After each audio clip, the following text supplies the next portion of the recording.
Tugenze ku mbeera y'enkuba. Enkuba buli lw'etonnya abantu ababeera mu bitundu eby'omugotteko n'ebyo ebirina emyala egikulukusa amazzi babeera ku bunkenkerero. Salt media etalazeeko mu bitundu ebyenjawulo ebyakoseddwa enkuba abatuuze abagoba b'ebidduka wamu n'abakulembeze ne batubuulira okusoomooza kwe bayitamu.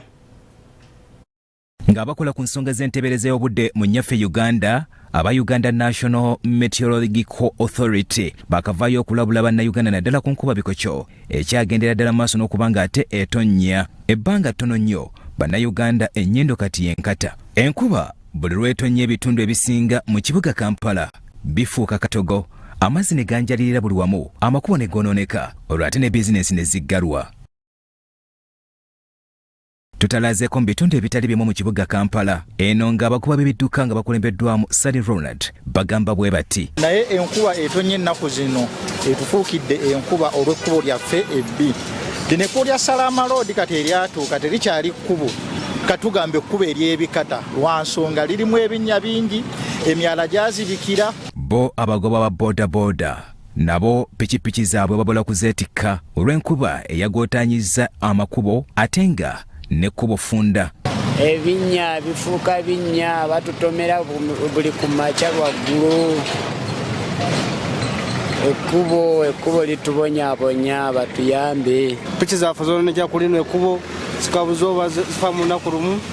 Twagala gavumenti n'abameeya baffe bakole ki batuyambe. Ffe twerabirwa tulinga mu nsi abataliiyo. Emyala tebakyagigogolako nga lube gyabeeranga. Gonna amazzi gayitawo buyisi kati oyinza n'okugamba nti n'enkuba ekyatonnya ewaffe naye ng'enkuba yakyadda jjo eyasiiba etonnya. Kansala wa Salama Seguya Francis agamba nti yasazeewo okwekolamu omulimu wamu n'aba KCCA okuyiwa ettaka mu kkubo. Kino kiyambeko ebidduka okuyitawo era nga ono wasinzidde n'alaajanira KCCA wamu ne gavumenti okulaba nate nga babakwasizaako. Nebaza bakansala banange wetuli ku Salama Road kuno lwansonga nti Salama Road kyafuuka ekivumo. Kati wekifuuka ekivumo ne tugamba katuvumye bannaffe sayidi eri naye ate siffe nga ate abatuuze baffe tebatuvumye. Kyovula ffe twewaayo ne tugamba nti katujje tukolera abantu baffe tusobole okubaggyako ekyo ekizibu ekibeeriwa. Era olwaliyo kyovula nange kennyini ntaddemu gambuuti sinzije tugogole ffenna n'abaliwo. Ekkubo ly'e Salama Seguya agamba nti lyaligenda ku ddwaliro ekiruddu Referral Hospital. Era ono wasinzidde n'asaba libeere nga likolebwa kubanga ne ambulensi zifuna obuzibu okuyitawo. Twetaaga ekkubo okukolebwa. Emyezi ogw'omwenda guli wala. Kyetusaba Katonda batuyambeko ekiba kisobokese nti oba basobola kuzeewula ku kiki bandibadde kizirika essaawa zino bajje bakole ku Salama Road. Naye Salama Road kati bwe bakuvuma nti ekivumo Salama Road kweri oli abakuvumya ekivumo ekinene nnyo lwa nsonga embeera si nnungi nnyo. Bwe kituuka ku makubo mugatta agagatta ku kkubo eddene embeera nate bweti bweri.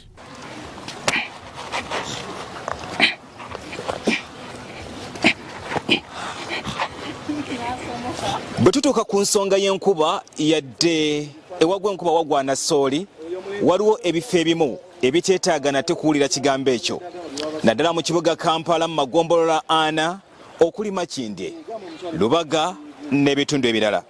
Wano we tuli gwe Mugamayanja ogugatta abava e Masajja okugenda mu kibuga Kampala, wabula kibeera kizibu nnyo okuyitawo olw'embeera naddala ebeetambula. Twebuuza baani abavunaanyizibwa ku nkuba ng'emaze okutonnya n'okuddaabiriza ebifo ebyonooneddwa. Tuli mu Kampala. Bw'otuuka e Makindye Kyamula abatuuze ebitanda babiwanise dda olw'amazzi. Bino bitwogerako tuli mu kibuga Kampala, ekitanda kyafuuka kya kalina. Kitya kuliko eddala erisooka, eryokubiri, eryokusatu n'eryokuna. Kiba kitegeeza nti asula ku kitanda ate asula waggulu wa kitanda. Yeyo embeera eri mu bantu naddala mu bitundu eby'e Makindye enkuba singa ebanga etonnye. Bo abasuubuzi abakolera ku Lwasa nga bakulembeddwamu Nusula Kagaya embeera y'enkuba nate baginyumya nga lutabaalo. Kuba eri guli omwala gufulumya amazzi wano ne wajjula gonna paka mu kkubo. Jo tetwakoze ng'enkuba nnyingi. Bw'otuukako mu ggombolola y'e Lubaga South mu Ndeeba abakola emirimu egitali gimu nabo balambise bwe bati. Pakati Ndeeba yaffe eno ogiraba tulinga abali mu kyalo anne eri ddala eri village behind the village. Yes pakati tosobola kugamba munno nti obeera Kampala n'omuleeta wano. Kati gye wakoze nakoze saawa nga 9 kulwakuba yaweeredde. Tutuuseeko mu nnyumba ewasulwa abantu wabula teweegomba era ng'omuwala Jalida bwattaanya. Erinnya gwani? Nze Jalida. Gano wano woosula? Wensula wennyini. Enkuba eno yatandika ssaawa mmeka okuba ng'eyingiza amazzi? Mu mugala basaawa nga mmeka? Ssaawa 10 ez'ekiro. Olumwaddawa? Okuddawa batya. Nga amazzi gatandise okujja, mwafuluma?